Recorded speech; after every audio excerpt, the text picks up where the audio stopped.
Welcome to Spanish for Beginners, Week 1. In this video, we'll look at subject pronouns, el verbo ser, article adjectives, and concordancia. Let's begin with subject pronouns, which in English are I, you, he, she, we, y'all, they.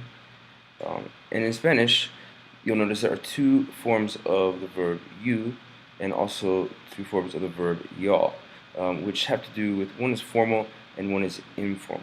So we'll take a look at that. In Spanish, the subject pronouns are yo, meaning I, tú, meaning you, informal, él, meaning he, ella, meaning she, usted, meaning you, formal, nosotros, meaning we, vosotros, meaning y'all, informal, which is more frequently used in Spain than Latin America, ellos, meaning they, when it's either a group of men or mixed between men and women, ellas, meaning they, when it's exclusively all women, and ustedes, which is the plural form of usted, meaning y'all, formal. If you notice, the left-hand side tends to be more singular. Por ejemplo, yo is just I, is one person, whereas you in the right-hand side tends to be plural. Yo, I, but you and I make we, nosotros. Or you, tú, informal. Tú y tú, you and you make y'all, informal, vosotros. Él, meaning he, but él and él, he and he make they, or ellos. Ella, she, or ellas, meaning they, plural with only women. And usted, you, formal. And ustedes, meaning you all, formal. The subject pronouns are ubiquitous throughout the Spanish language, and they're very helpful in determining which form of the verb to use. In English, as a French-based language, all the verbs just about sound the same except for the el usted version. For example, I speak, you speak, he speaks, we speak, y'all speak, they speak. But in Spanish, each verb form is distinct and different and helps decide the subject of the sentence. Spanish is what's called a pro-drop language, meaning that oftentimes people simply drop the pronouns and don't mention them simply because the verb conjugation contains the meaning of the subject pronoun. It's not necessary to say we speak or I speak when the verb already says I speak or you speak. The first verb we're going to look at, which is very critical to understanding Spanish, is the verb ser, which means to be. There are two verbs meaning to be. We'll look at the second one later on in the course. The conjugations of the verb ser are yo soy, tú eres, él, ella, usted es, nosotros somos, vosotros sois, or ellos, ellas, ustedes son. As I said before, because Spanish is a pro-drop language, if I were to simply say soy, it already means I am without me saying necessarily yo soy. Usually the subject pronoun is added for emphasis, or sometimes can just be added simply because, but it can often also be dropped, which it cannot happen in English, right? If I just said speak, it's an imperative and not necessarily a sentence like I speak, you speak, we speak. But do notice that the conjugation of verbs in Spanish is a critical point in understanding who's speaking in a sentence and what the subject is and sort of what is being said. I want to look at a few uses of the verb ser. I like this Dr. Peg. This helps me understand and memorize what exactly the uses are. Por ejemplo, I have the descripción. For example, el español es divertido. Spanish is fun. Also the name of the textbook. Also, la O es ocupación. Por ejemplo, yo soy profesor. Tú eres profesor. La C es característica. Por ejemplo, el profesor es alto. The professor is tall. Ser is also used with tiempo, meaning time. Por ejemplo, son las 6 de la noche. O es la 1 de la tarde. We'll look at time at a later date. También tenemos origen or origin. For example, nosotros somos de Texas. We are from Texas. The R is relación. Ella es mi mamá. O él es mi padre. La P, we have posesión, possession. El libro es de la estudiante. The book is literally meaning is of the student, kind of means is the students, right? We also have eventos. Por ejemplo, la clase es el martes a las 6. The class is on Tuesdays at 6. And generalizaciones, or generalizations, which always begin the sentence with the word es and has another word after this, making a general statement. Por ejemplo, es importante estudiar. It's important to study. Or it could be, it's good to study. Es bueno estudiar. Es malo no estudiar. It's bad to not study. Something like that. Also do notice that ser de expresses not only origin, as we see up here, nosotros somos de Texas, we are from Texas, and possession, which means el libro es de la estudiante, the book is of the student, sort of the book belongs to the student, but also what material something is made of. You'll see, for example, la bicicleta es de metal. Sort of another way to look at this same, another graphic to look at the same uses, kind of said differently. I still like Dr. Peg, but I want to explain these to you in a bit of a different way. First, we have nationality in place of origin. Por ejemplo, Juan Carlos es argentino, or es de Buenos Aires. Juan Carlos is Argentinian. He is from Buenos Aires. Profession or occupation. Adela es agente de viajes. Adela is a flight attendant, or travel agent rather. Francisco es médico. Francisco is a doctor. Characteristics of people and things, like José y Clara son simpáticos. José and Clara are nice. O el clima de Puerto Rico es agradable. The climate of Puerto Rico is favorable. Generalizations. Es fabuloso viajar. It's fabulous to travel. Or es difícil estudiar a la 1 de la mañana. It's difficult to study at 1 in the morning. Possession. Es la pluma de Jimena. It's Jimena's pen. Or son las llaves del Señor Díaz. They are the keys belonging to Señor Díaz, or they're Señor Díaz's keys. What something is made of, la bicicleta es de metal, meaning it literally means is of metal. The bicycle is of metal, or is made of metal. Or los pasajes son de papel. The passes are of paper. Also have time and date. Hoy es martes. Today is Tuesday. Son las 2. It's 2 o'clock. O es el primero de julio. Today is the 1st of July. And also when or where an event takes place.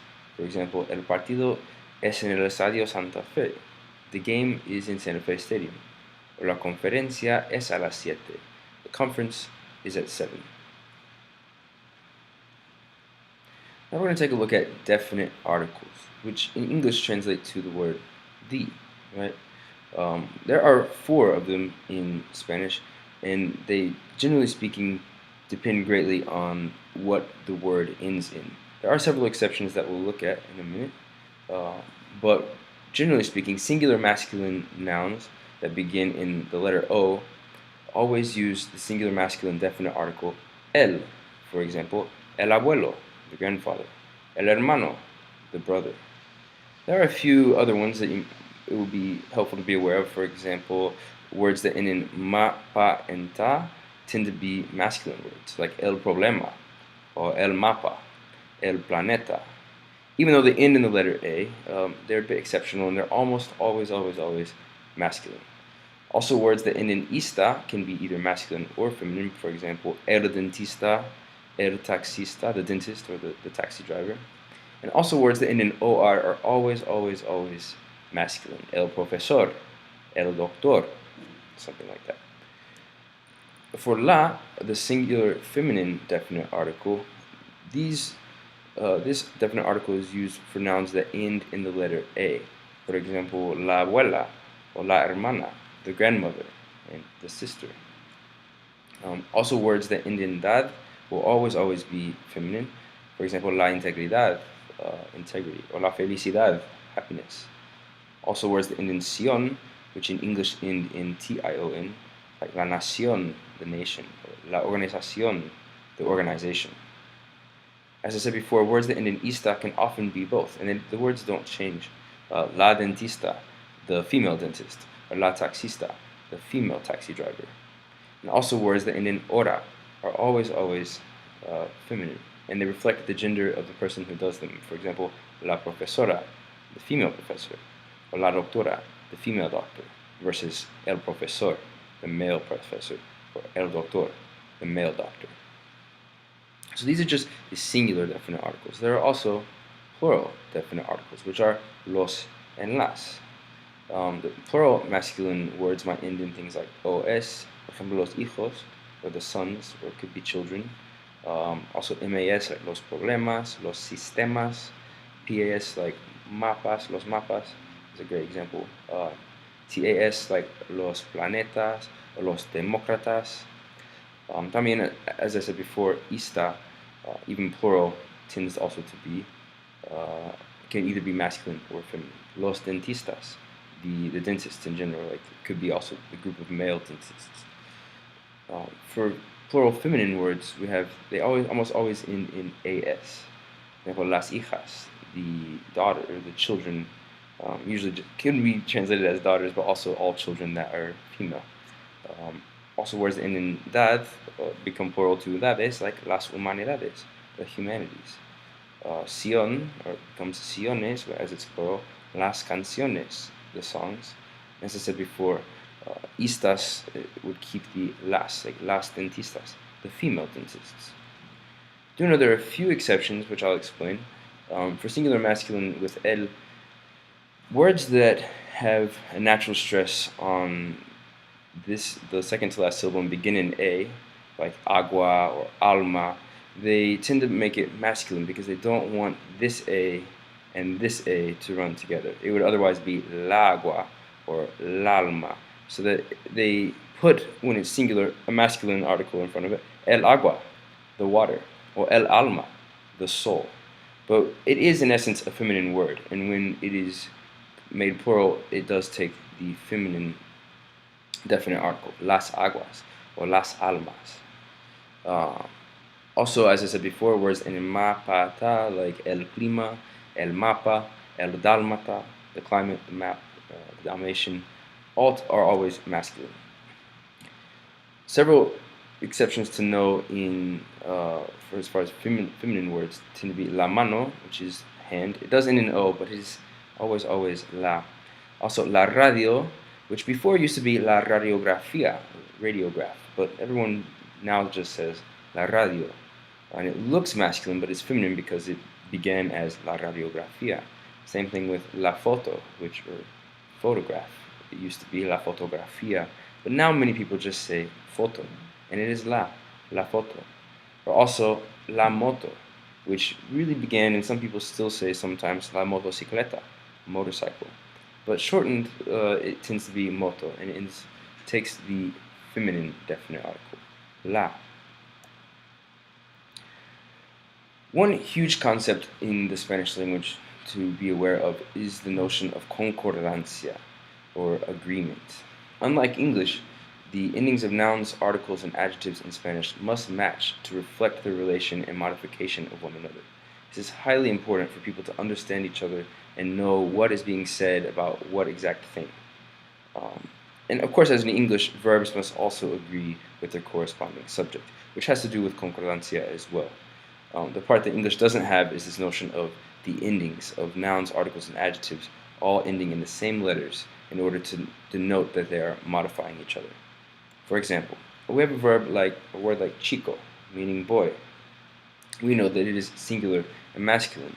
Therefore, it can only take the article adjective el chico. Of course, the verb must also match with the singular nature of el chico. El chico es, no? And any adjective or anything that is added after, generally speaking, adjectives and other things must also match el chico. El chico es rubio. The boy is blonde. Even if we add more, el chico es rubio y alto. The boy is blonde and tall. Notice that they all match. El chico es rubio y alto.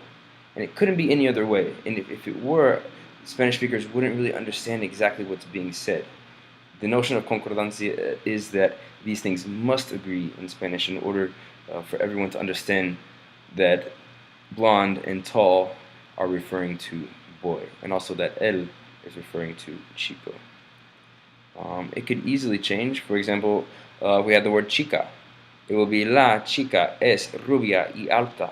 They would all change to match, to have concordancia with one another. As I said before, if not, you'd be incredibly misunderstood, and no one would really understand exactly who's tall or blonde or exactly who is anyone, just because they're not matching. For example, if it were plural, it would be las chicas son rubias y altas. When the subject is plural, also the verb changes to be plural. And here we have the girls are tall, or blonde and tall. As I said before, notice how these all match every time. Las chicas son rubias y altas. And this beautiful concordancia helps them understand who exactly is being spoken about and what is being said about them. It could even be masculine. Los chicos son rubios y altos. As I said before, this notion of concordancia is one to be aware of from the very beginning, because it can help you in your writing, speaking, and listening and understanding who exactly is being spoken about and what adjectives apply to them and which ones don't. Another example might be Los Americanos son simpáticos. The Americans are nice. In English, we don't have a plural form of nice that we make to match with Americans. We just say nice. But in Spanish, they do, and it must simply match. For example, if you were to say something like La Americano son simpática, or something, notice how none of these are matching with the subject, which is Americano, an American man, or American boy it could be. So when, as I said before, when these don't match, it's just everything's off, and they can't fully understand exactly who is nice and what verb is matching with what. So the notion of concordancia is that they all match every time. El americano es simpático. El, because americano ends in the word o. Es, because we're speaking about one americano. And simpático, to match with the word americano. El americano es simpático. So concordancia is everywhere and is an important thing to be aware of when beginning studying Spanish, as it can really help you understand who exactly is being spoken of and how to form your words and sentences such that you'll make sense and be understood.